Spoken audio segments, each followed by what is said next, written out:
Hi, we're back, and we got studio guests, real live guests. Can we get a wide shot and get the guests in here? Yeah, I mean, it's a real coup, I think, to get these guys in here to take not only their Sunday, but their time at all to share with everybody. And, you know, I think they're special because there's so much misinformation about grants out there, you know, and especially, and I guess hucksters like me are part of the problem. But what people have to know is the real deal about this. Let me show the groups that they're involved with. We get the guy, the techie back there to show who they're with.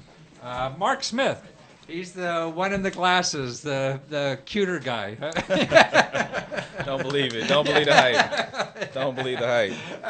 Okay, he's with the Humanities Council of Washington. We get that picture up of Mark, and he's the director of projects. That's not Mark. It looks. Oh, there's Mark. Well, actually, that's not Mark, but that's his website there. Absolutely. And he's the director of grants and special projects at the Humanities Council of Washington. Okay, now Mark is originally from Detroit, came here to Howard, went back to Detroit, was going to turn around that city single-handedly, and I guess he almost did it, came back, and he worked for a councilman here, so he knows constituent services. We'll do a show on that. People don't know how valuable constituent services are. He worked for a councilman there, then worked on the real estate office at the city government here, and he actually worked for the mayor. And right now, he's director of grants and special projects and Humanities Council of Washington. We'll get to him. And next to him is Lafayette Barnes. Now, isn't that a great name, Lafayette? Thank you, my brother. I like that. Now, Lafayette, you know, let's show his website. I don't think his picture is on it either, but I'm afraid to show my picture to too many people. I just you got creditors out there like I do. Right? Well, no, I don't think that Lafayette. That's not even him in the corner up there. Well, that's the mayor. That's the mayor, right? Mm-hmm. Now, this is a very special office, and most states have them. That helps you get a grant. I mean, that's my understanding, right, Lafayette? That's right, yeah. that's right. And Lafayette has a wonderful background. He could eliminate a lot of mysteries about grants for us today. How to get them? Do you need lawyers? Do you need help? Or what kind of help is available out there? What kind of grants are available? Where do you find grants and things like that? Who's eligible? Who's not? What do you do when you fail and don't get the damn thing? All these kinds of things. Because to me, the biggest problem is there's hucksters out there, you know, and I'm probably part of the blame, that are getting a lot of money from people because they just don't know the facts. Now, here's another thing that happened. Let me show the next slide we have here. I went and Googled before I came on the show grants. Now, I don't know if you can see this. We can't too well. But it shows you there's 146 million websites if you put in the word grants. Mm-hmm. So the average uninitiated person out there said, oh, I could find anything. You know, and I'll just go on the web and put in grants. You're not going to live long enough, are you? Yeah. That's right. That's right. That's right. And who's on the front page there? You know, hucksters trying to sell you something. That's right. Right. So now you're going to say, after 4 or 5 pages, you're pulling your hair out. You don't know what to do, and you're going to call one of these people, give them money, and hopefully solve your problem. You won't. You start all over again in another week or two. That's true. So we got the horse's mouths, I could say, so to speak, here, you know, to help us figure out. Mark, let's start with you. What kind of grants we got over at the Humanities office? I mean, humanities sounds like something I didn't do well in school. Well, you know, humanities, you know, is really the story of what we do. So, you know, we put it in terms of arts and humanities. You know, like the artwork is, you know, a visual representation, but what we fund is the story behind the artwork. So, you know, why is that artwork important? Why is that artist important? What relevance does it have to this area? So we fund that part of the artwork. So it's really the story. So we're interested in stories about people, about places, really primarily for DC. You know, so you're for humanities in the DC Absolutely. Yeah. Absolutely. So, all of our grants go to fund things that are a benefit to Washington, D.C. residents. Now, but there's something similar in most every state, right? Yeah, absolutely. Yeah. There's a humanities council in every state, and also in Guam and Puerto Rico. So, Oh, really? there's a humanities council everywhere. And is it for individuals or just nonprofits, or who Well, does money go to? For ours, it's really for organizations, nonprofit organizations. But as an individual, you can get a sponsor. So if you go to a church or you have a local civic association, and they can sponsor you, and they're a 501c3, then you could use them to carry out your project. Like an example, what would be? So one thing that we had come through last time was a genealogy. I'm sorry. It's the same to me, tell you the truth. It was basically a historical record of a small area in D.C. called Truxton Circle. So the Civic Association served as a sponsor for the woman who wanted to actually do the project. So she did a house-by-house history of every house within that neighborhood. So each person can go in there and find out who lived in their house, when it was built, any building permits, what the people did, all the way back to 1840. So, I mean, if you're interested in genealogy and you've been living in this neighborhood for a long time, then you got to bring it, hey, maybe I get money to document the whole genealogy of my neighborhood. Yeah, absolutely. But I'm not a nonprofit, so you go to the local Civic association anybody, or your church or anybody who's a nonprofit and say, hey, let me do the paperwork. And you give them a little bit of money, keep them quiet, or Well, we actually wouldn't pay for that administrative fee, but it doesn't even necessarily have to be a organization that's based right here in D.C. It could be your church in California or something like that. As long as the project goes to benefit D.C. residents, then it's a great project for us. Wow. That's terrific. Absolutely. So, and is your budget growing, shrinking? Everybody hears about budget cuts. Well, of course, our budget is shrinking. We are, a part of we get most of our funding from the National Endowment for Humanities, but we also get some local funding from the district government. And also private funding from our board and fundraising. But, most of our budget comes from the federal government through the National Endowment for Humanities. And, we've seen their budget shrink over these past couple years, so our budget has shrunk as well. I find sometimes that when people talk about budget cuts in this town, fewer people apply because they think it went all away or something. We think that people aren't smart enough to view the detail, and the people who have the money or were hoping to get the money, they scream so loud you think that they're gone. We've actually seen an increase in really applications. wonderful. So we're really happy with that. Yeah. And it helps us to justify why it's important and how we advocate for more resources to give to the community. Well, it seems, at least to me, it's who's going to take care of the soul, of our community. Everybody else is, trying to work on create jobs and create them, but who's taking care of the soul? That's true. That's true. And I get arts, humanities, things like this is as a culture. Somebody's got to do this. Well, it's great. Now, I got some examples. I want to give more, but let's get over to Lafayette. So, Lafayette, now you got a bigger mandate, it sounds like. You're not just for history lessons or anything like that. Well, we all work together, and we're happy to work with the organization. But our Office of Partnerships and Grant Services, of course, we're part of the local government, part of the Executive Office of the Mayor. So our clients are pretty much D.C. residents in the sense that they're nonprofit organizations, they're government organizations, faith-based organizations.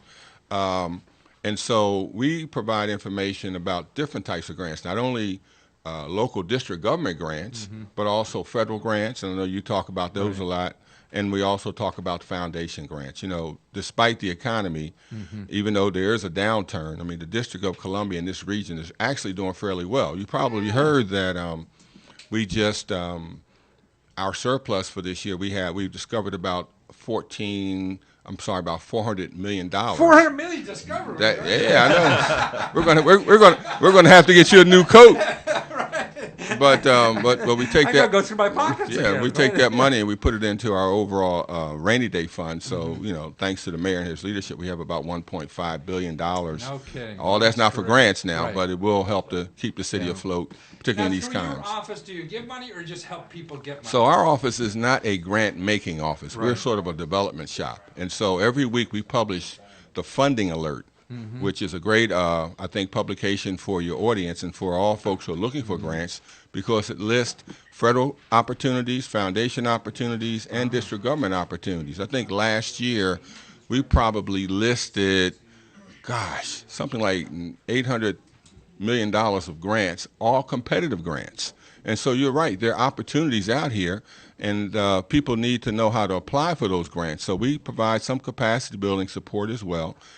At the same time, Capacity building support. capacity Now, building that's a little support. jargonish there. What does that mean? So that means basically trying to show folks how to find grants, either whether it's grants.gov, federal grants, or whether it's looking at our website or learning about the foundation community. We have a very nice common grant application so that all of the foundations have one grant application that when folks apply for, they can use that same format. So in working with the foundation community, we try to educate our folks about that process. The other thing that we do is from time to time we have workshops on how to write grants. I see. And one last thing, as you know, you talked about these folks who take advantage of our community, not only in the district but all over the country.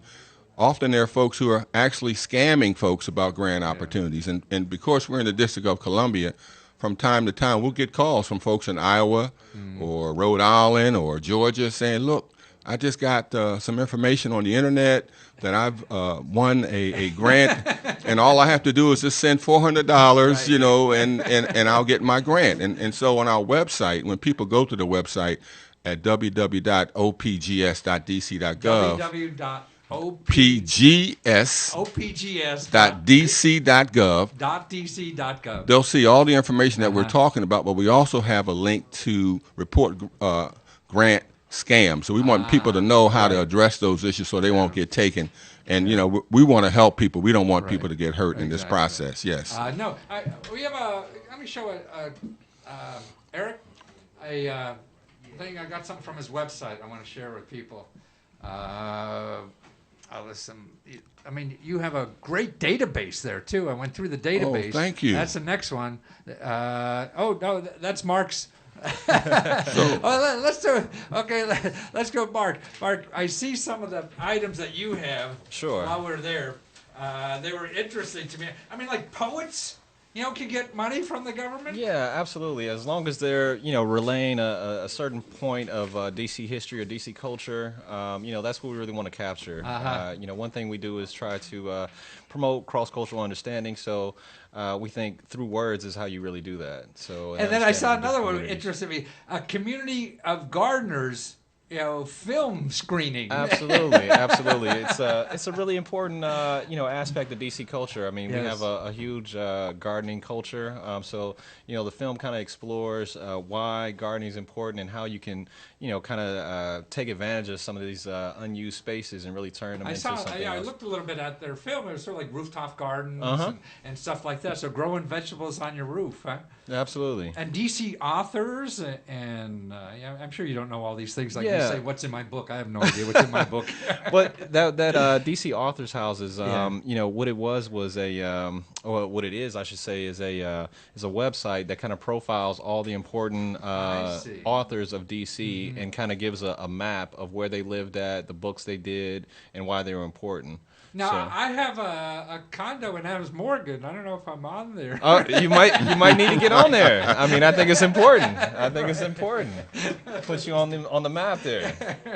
Well, Mac, what do you think is, Mark, the misconception people have about you? I mean, besides that, I can make one phone call and get a check in the mail next Thursday. We know that's a misconception, but well, We as a humanities council, we act as a first funder for a lot of groups. So we fund our grants aren't huge. They're not going to cover your operating Yeah. expenses, but what they can do is provide you another aspect of your organization or another project that you've been wanting to do as a part of your organization. So it looks but like never had. 1,500 to $5,000 or something like that. Yeah, it's 1,500 for a small grant. We have also this So year. how tall you have to be for that?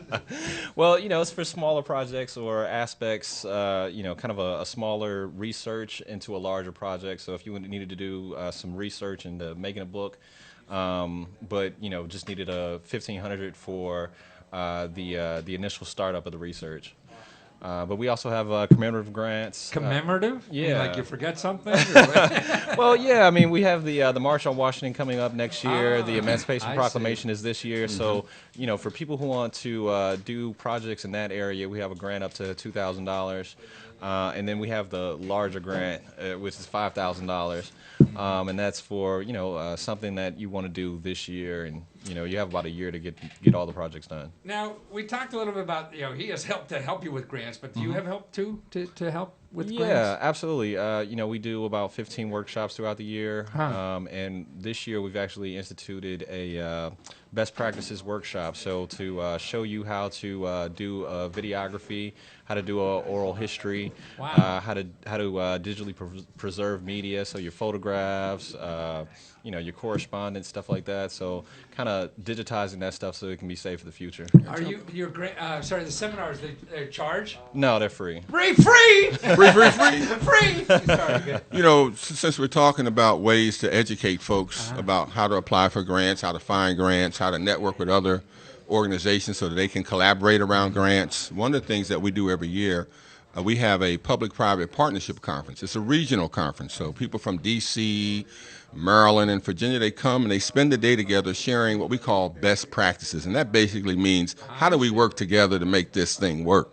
And so who attends? People that are looking for money attend? we have a variety of folks. We have grant seekers, nonprofit organizations. Right. We have funders from the federal government, I see. foundations, the district Wow. government as well. Wow. And this year we're having our conference at the World Bank. At the World Bank? At the World Bank. When is it? That's going to be on June the 7th. Well, that's June pretty 7th, good. that's a Friday. So it's a World Bank. That's what will be at the World Bank. Anybody who's interested in learning the grant system. They can come and get find it. out about how to partner, not only with the Office of Partnerships and Grant Services, but the Humanities Council as well, and how we can, because this region, we're very fortunate that we have a very strong philanthropic community. Right. We have a very strong service provider community, and so we just got to figure out how to work together so we can When get you these say- folks connected. Go ahead. But, most of the people I think that we're talking to are people, looking how to get into this business. Gotcha, Right? gotcha. And get some of the money. So they're not going to be another organization. But when you say partnership, I think like so many times, like Wendy's sitting over there, the lady I'm with, she's a nonprofit. And Okay. Partnerships to her is like working with somebody else who's also looking for a similar money to come to a group like Mark's, so they have a twofer. Yeah. It makes a stronger appearance. Is that what you mean by That's partnerships? what I mean for. Let me Yeah. give you an example. My wife and I, we've been partnering for almost 30 years now, and Business or- sometimes partnerships, sometimes partnerships are a little difficult, right? So what we try to do is not only get people together, but give them some of the skills to learn how to work together so they can stay together. Because as you know, some funders are requiring. We won't go into your personal life right now, but some funders are requiring that people work together in partnerships or in a collaboration to get the money. And sometimes it helps us sustain the programs. Right. When I heard you talk about some of the green activities that are going on in Washington, D.C., we're very fortunate that we have a very strong green city. So to have gardens on the roof and other programs, but we need to figure out how can we get the gardeners to work with the sellers, so we can bring fresh fruits to the district government. We still have some areas in the city that are called food deserts. Right. So we can get people to partner so they can bring good, healthy foods see. to our communities. So when you say partner, in other words, you would find maybe a grower, somebody wants to grow stuff, vegetables in the city, and then somebody else who needs the vegetables that are grown there. It depends on what the funder wants, but that's certainly an example of what we mean when we say partnering. Right. So and then help them find a source for that funding. Exactly. To do it. Exactly. And typically, as I said, our sources of funding would support not individuals per se, but 501c3s, Right. community-based organizations, and faith-based organizations that are doing what we call secular work and not sacred work. And you know what the difference of that is. I mean, we can't use the money to we can't use the money to preach what we do. We have to use the money to show the service that we're providing. Right. Now, but if you're an individual, then and you want to, I'm trying to aim at people that see problems in the neighborhood, and so how do I get this problem solved? We have kids running around that need help, whatever the hell it is, and that so the best because at least for your office, you don't work with individuals, but to find a group to work with, so they can go to their local church or whatever and say, hey, I'm going to go down to down the mayor's office and figure out how to get money for us. Well, it happens anyway because we're government and we're paid by tax dollars, so we have a responsibility to serve our residents, whether they're 501c3s or individuals. But ideally, when it comes to actually applying for the grant, we want to prepare them so that they're eligible. Because we don't want them to waste their time applying for a grant and they're not eligible. And we don't want people to take advantage of them because there are a lot of people, if I can just say this quickly, who say that they can write grants, but they can't even write a letter to the Girl Scouts. No offense against the Girl Scouts, please. I love the Girl Scouts, but you know what I'm talking about. Amen somewhere over here. I guess I'm gonna be in trouble now. But because I've been doing this so long, I mean, when people say grants, they're not talking about your kind of stuff, unfortunately. There are people in financial trouble. Yes. And so that's a different area. It's not even a grant they're looking for. And actually, I don't know if you know this data. 80% of the free money that the government gives out is not even called grants. Okay. Okay. What's it called? I mean, if you need a job or you need something or your house fixed, I mean, you're going to get a grant for it, but it's called something else. Yes, that's right. Whether it's a direct payment or some other kind of thing, they'll give you the training. So that's right, and that's unfortunately, I think, what most of those people need. Absolutely. More than a grant. Absolutely. And so they go to some huckster and say, "Hey, I want to get a grant." I said, "Well, you know how to write a grant?" No. Well, give me $5,000 and I'll show you. And that's why on the Office of Partnerships and Grant Services website, we put information about grant scams because we feel bad about people who are just trying to make ends meet week to week, day to day, and these folks come up to them and they take advantage of them. And so they can come to our website and at least get some information to help them. Right. If I might just say one more quick thing about the district as it relates to grants, our mayor just held his State of the District address last week. I guess President Obama is going to have his this week. Right. But one of the things that the mayor talked about is the creation of a one city fund. And in that fund, he's going to ask the council to approve $15 million in grant money, competitive grant money, for district nonprofits, up to $100,000 for each of those grants. And so that's another way that the city is trying to partner, if you will, with our nonprofit community so the nonprofits can serve our residents, so the residents can get the support that they need. And maybe one day they'll want to start a nonprofit. But let me just say one more thing and then I'll be quiet. I don't think so. I really think.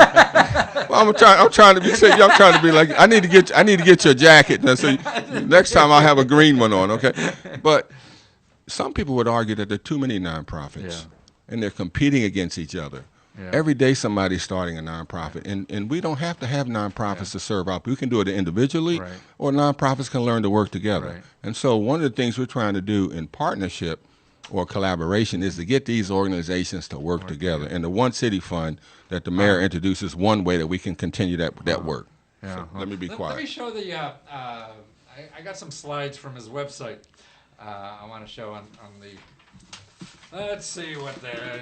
I lose it. No, go down. Not that one. That's not my website. No, that's Mark's. The next one. What do we have? Okay, Now I did a search. On your website. Okay, great stuff. Okay. Man, you don't need my book. You don't need the web. There you go. You just go to his website. And you got it all. Thank you. Go to the next slide. I'll show you some of the neat programs I found there. Wow.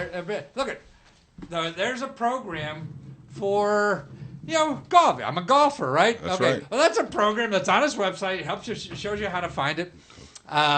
That you get I think it's like $15,000 to help people with disabilities learn golf. Man. Absolutely. I mean, you want to do something in your neighborhood? You want to help somebody and you're a golfer? This is a way to do it. That's right. And now your point is that, okay, if you're not a nonprofit, and maybe this only goes to nonprofit, I forget what it is because you have all kinds of stuff in Yes. it. Right. So if it goes to nonprofit, there's a way to work with a nonprofit to do this. Okay, give me the next one. Here's another one I sort of like too. Wow, I didn't know we had all that on our website. Yeah. No, it's like me reading my book. I never read the book. It's too big. I mean, there's 500 programs that are coming up to apply for right now. So if you go to Google, you got 150 million you got to shift through. Here's only 500. They'll tell you when to apply and how to. Okay, this is for $500 for kids to grow a garden. There you go. So you have kids, you want to learn about fresh food and garden and stuff like that. Healthy kids. I thought $500. And I think it's somebody. I forget if Kids gardening. It looks like who is it? I can't read it. Right. But it's a organization. Like Kids Gardening is their website. So Kids Gardening, but they're talking about it, and I don't know if it's one of the food chains doing this or somebody like that. But it's money, man. Money for you to make a difference and do something. Show us the next one there, Eric. This is great stuff you got on your site. I got great guests, man. This is your stuff. I'm just stealing it. Planet Dog Fountain. That's okay. Making money on what you get for free. There you go. Planet Dog Foundation. Now, this was great. I got a guy call me up. This is what he wanted to do down in Virginia. He said he wanted to train dogs for vets coming back. Okay. This is service dogs. Yes. And he just needed a little startup money or something. He's got a friend who has some farm out there. He's great with dogs and wants to do this to give them free to vets coming back. $7,500. It's right there on your site. And if folks would just go to the website, regardless of where you live, and I know our primary customers are Washington, D.C., but sign up for the funding alert. It comes out every week, and you'll be able to get that information. Because these are national programs. Some are national, some are local, some are regional. Some are national. So they're probably in your neighborhood. A lot of them that are local are also in the other communities too. Because I saw you had like Vista or whatever that we talked about. All the federal grants exactly. typically they'll be somewhere else. Absolutely. So you have a place. To search these things. That's why there's a terrific database. Somebody's selling you databases about grants, and I even got one, but well, yours is okay. You well, he's here. You're tried and true. No one be charged for all that nice food back there. But it's important. I mean, this is where I steal from, and that's why I don't know if I told you my first New York Times bestseller was I went down the GPO, took a book, cut and pasted it. I saw that. I was up late one night, about 3 o'clock in the morning. I saw My mom this guy had making all this noise. That's right. My mom definitely had the set. Yeah. Now, one thing I'm curious about too, what do you guys think about Kickstarter? Now, actually, it's more like Kickstarter is more in the humanities kind of program for a source of funding. Do you have any thoughts on that, or it's not on your radar screen much? Yeah, not necessarily Kickstarter, but we've had grantees who have not only come to us for funding, but also have done a Kickstarter campaign, and it's really helped them. So they do both. They come to you, and they go to Kickstarter. Or absolutely. So it's not an either or. No, you don't definitely. care if people get money somewhere else. No, absolutely not. Yeah. Absolutely not. I mean, you can have have any extra. I wish I did. But we do have 3 grant cycles throughout the year. And for this particular cycle, we're offering 3 different grants. For our major grant, which is up to $5,000, the application is going to be due on Monday.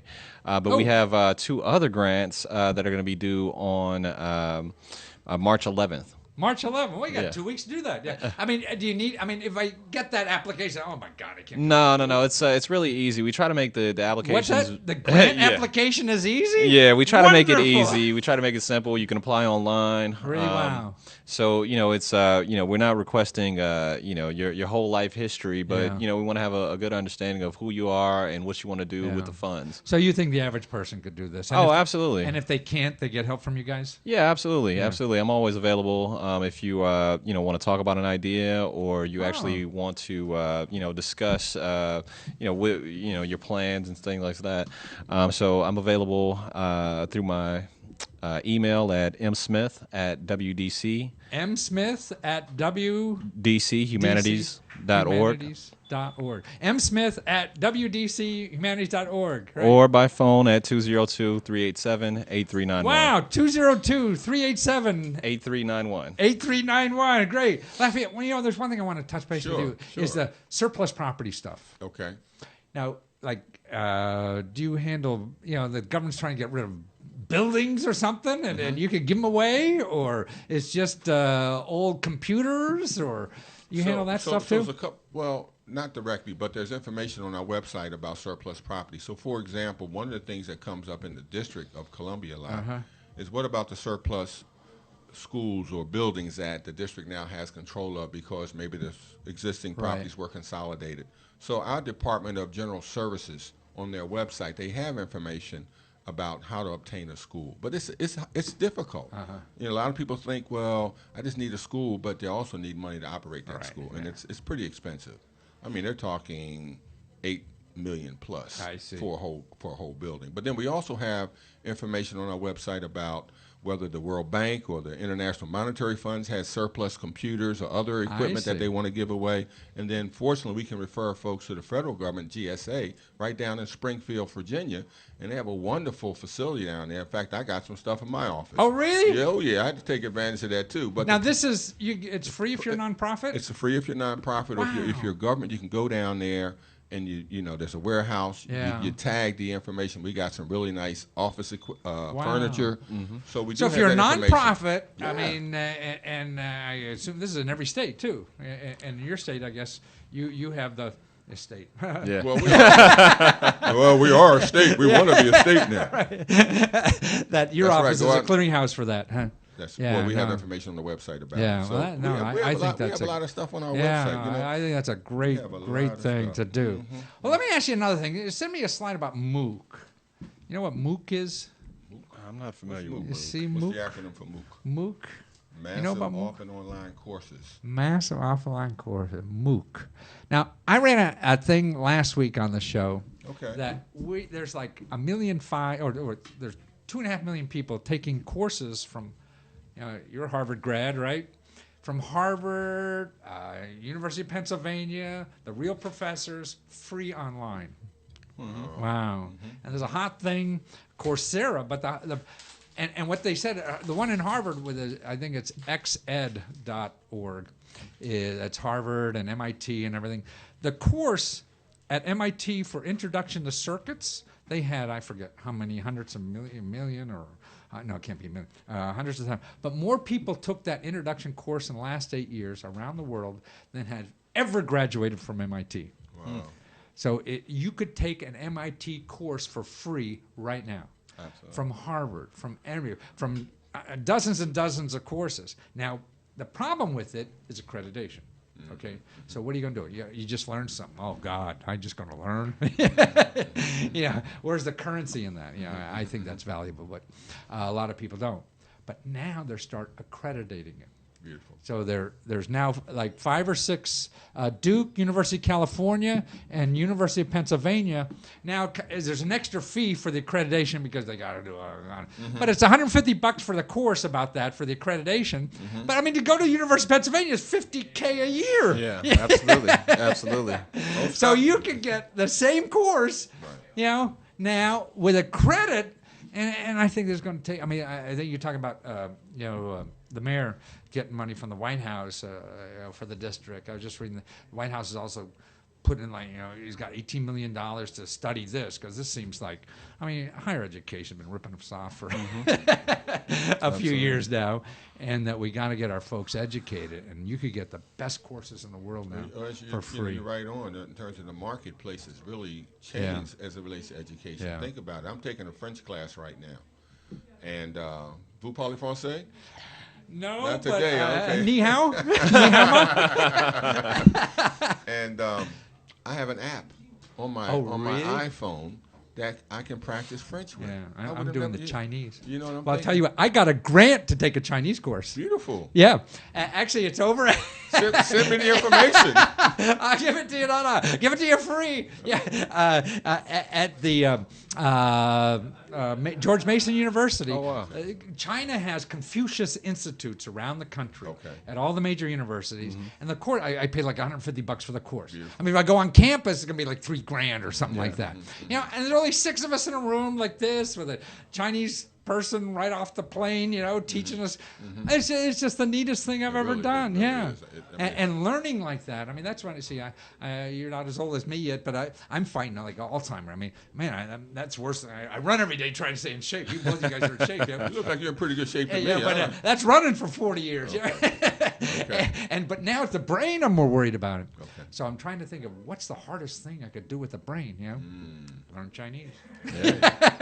That'll do it right there. It's a little more difficult than crossword puzzles, right? Let me show you the next slide here. What is it? Okay, I found a neat program. Now, maybe the humanities folks may be interested in this. You got the respite care. I mean, there's another issue that's going on. Okay, we have 67 million people providing care to loved ones. 67 million. I mean, and it's worth about $450 billion. That's about what we spend on Medicaid. So this is what the labor we have in this country doing to take care of folks in the home. Now, I found a program at the, it's actually in Virginia. Most states have some kind of Medicare. See, I think what is the problem in caring for anybody? Like I used to help the people at CCNV, here. Yeah. And years ago, and I Great said, program. right. And I said, it's not the inmate. Who's taking care of the caregivers?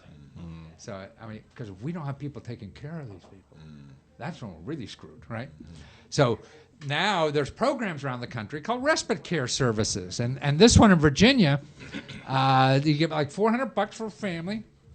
So that who's ever taking care of mom or a relative or something could hire somebody for a few days, take a break, get some relief. Let's just show this video. So I wanted to find out about the program. Eric, show the video. Yeah. Hello, you have reached I Christine called. Chamberlain at the Virginia Department That's for me at home. Aging and Rehabilitative Services in the Community-Based Services Division.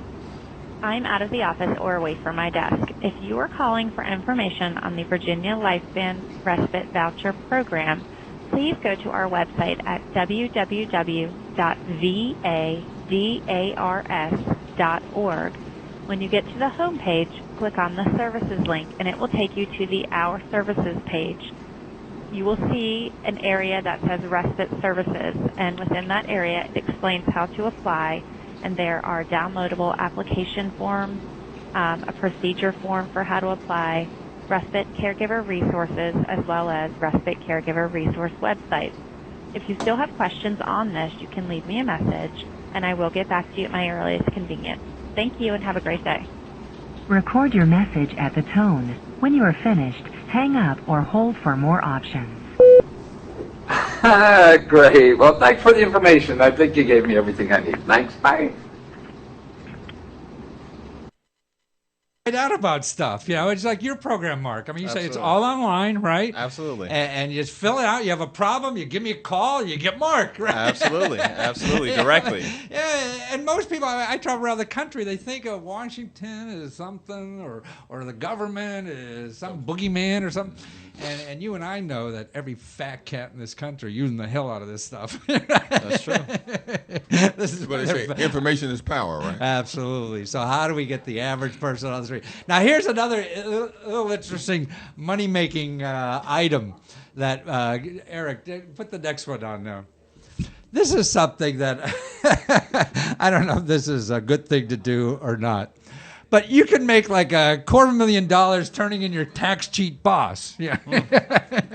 Very nice. Or your neighbor, driving around that Mercedes, and he's only a GS5 or whatever. Yeah. Where do you get all that money? Or whatever. Yeah. That the IRS has a program. You turn these people in, and you get up to 30% of the money they get. 30% of the money. and you can do it anonymously, too. I mean, if you don't, but then you can't collect. Yeah. So here are the forms. Okay. And there's over like $400 billion. There's the price of Medicaid again. If we get all these tax sheets, to pay, we don't have a healthcare problem anymore. So if you suspect or know of an individual or business not complying with the tax laws, you could get up to 30% of what the government collects. Now that's a nice payday, And there's some stories of people who really got millions, Right. Wasn't there a famous case recently where a gentleman was able to identify offshore accounts? Where folks were underpaid? Yes, right, and they're right. I think maybe that's what I was reading about. He got literally millions. That was even on 60 Minutes. Right, so. right. Absolutely. Well, even the deli down the street is probably skimming or something if you want to make a few bucks. But there's the IRS form 3949A, or you could send a letter. And there's the form if you want to get the reward. Now, you go to irs.gov, but here's another interesting group. And what's interesting to me about the way our organization, our country's organized, there's a nonprofit organization that helps you with this kind of stuff. So if you're interested, you want to know more about the details of filing, somebody who's, ripping off the IRS or something, there's, Taxpayers Against Fraud Education Fund. Well, that's a nonprofit. Well, the nonprofits, the genesis of being a nonprofit is to serve the public good. That's what I understand about it. Exactly. That's really good. We also have some real live grants that are available right now for folks who are interested. Would you want me to say anything about that? Oh, absolutely. No. I want to apply tomorrow. Yes. What do you got? Okay, let me just run up. This is like the deli. What's behind the counter here? Ham and cheese. Right. But in our funding alert, which comes out every week, and again, I can't stress enough for folks to please. So anybody can, for anywhere around the country. As long as you have access to the internet, right. You go to www.opgs.dc.gov. Okay. Put your email address in. And you get this weekly about week. funds, and it's for national funding too. So. National, local, whatever. Right. But for example, right now, there's a grant called the Youth Running Programs Grant. Youth running programs, keep you in shape. ING Run for Something Better is the funder. They're announcing funds to support school-based running programs designed to fight childhood obesity and improve the self-esteem, school performance, and overall well-being of children in grades K through 8. Well, wow. So you have a kid in 8th grade, you go to your school and say, hey, let's get some of this money. Right. So now who's eligible? Independent school districts, local educational agencies. They have up to $25,000 in funds available, and the deadline is not until May 15th, 2000. May 15th. So they have time if they're interested in it. Then we also have, and not only in the District of Columbia, but across the country, we have quite a number of folks who are returning home. Returning not only from vets? I'm talking about folks who are ex-offenders. I see, yes. They're coming back home. Well, that's an important population. It's big, man. Very important population in the District of Columbia. It's our only housing program left. So the Department of Justice has a grant for nonprofit organizations. It's called the Second Chance Adult Mentoring and Transitional Services for Successful Reentry Programs. It's a long title, but the funds are used to provide services to the increasing number of incarcerated adults who are released from prison, jail, and juvenile residential facilities and returning to their communities. This is up to $300,000 are available. The deadline for this is the 21st of March, 2013. So the 300 is per program, or that's a total amount? It says awards up to. So okay, awards up to 300 grand. Up to 300,000. So I ran into a woman the other day. She wanted to get involved in women who are ex-offenders and help something. So this would be something. And so you have to just be a nonprofit. You'd have to find a nonprofit to work with. And you go to our website, or you go to grants.gov, you go to the Department of Justice, and you begin to find out what's in, what are the eligibility requirements for the grant, and then you look at what are the conditions for applying for a federal grant. And you probably want to get some help, some real help, to help you to get through that process. And where would that be? Where would the help be? Yeah, where would you suggest? Like in our area, for example, we have a group called the Community Foundation for the National Capital Region. It's a community group. They have a lot of programs to help nonprofits and their funders who they represent to make sure that the money is spent wisely. So, for example, if you're say you're a community-based organization, right, or you're waiting on your 501c3, right, you filed your 1023. Right.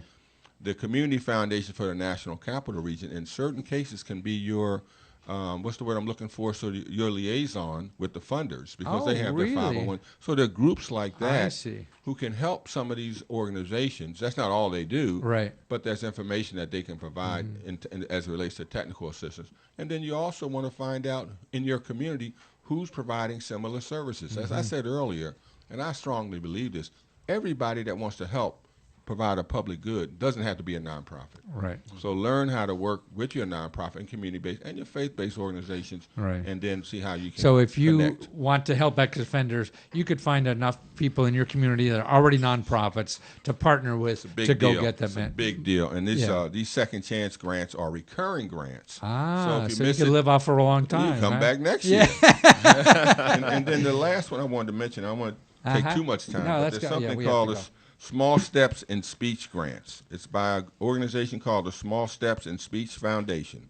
Funds to provide financial support for child-specific services, therapies, and treatments needed to improve individual children's communications abilities. This grant closes, it's for only nonprofit, but it closes on the 8th of March. So you got a little bit of time on that. Great. So the things that are available for you. Well, listen, you guys have been terrific. Thanks for hanging in here for the whole show, and now you people, I hope you understand now what grants really are all about, and get on these websites, and learn, and don't give money to people when you could get it for free. Thank you very much. Thank you. It's been a pleasure. Thank you. All right. One of the most common questions we get is that people say, hey, where's the grant application? Well, it's a little more complicated than that. There's companies out there telling you, just join our service. We got the application, fill out the application, and we'll get you the money. That's nonsense. No one can get you the money but you. The only people who could give you a grant application is the government. And there's like our resources. We have 17,000 programs. Every program has a different application, so don't worry about the applications. If you're thinking a little bit now, you can go right to letsgo.com, and up on the top we have a button there that says, "Where's the application?" Press that and you'll see, because it'll tell you a little more. It'll show you sample grant applications. It'll show you that 80% of grant applications are just like 2-3 pages, fill in the blanks. So you don't even have to worry about the grant application.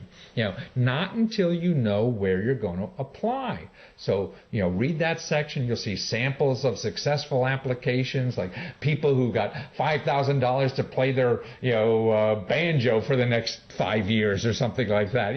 And you'll see, this is written out in crayon even. And the guy got the money, and that was a government program. So don't worry about those kinds of things yet. You have to spend your effort initially finding the right program to apply to. So we have some of the applications, but even if we had all of them, they change all the time. So you have to go to the office that has the application, in your state, in your locality, to make sure you're applying to the right thing. So there's no private company, one, that could give you all these applications. Number two, guarantee that you're going to get the money. The government is the only place.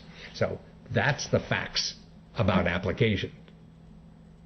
Be authentic and use the ink well on the paper. MCs on the caper, they keep telling me I'm better than most. The veteran toast for me is here. I'm like the weekend, you can't wait to get to me. Plus I rise over any occasion, telepathy.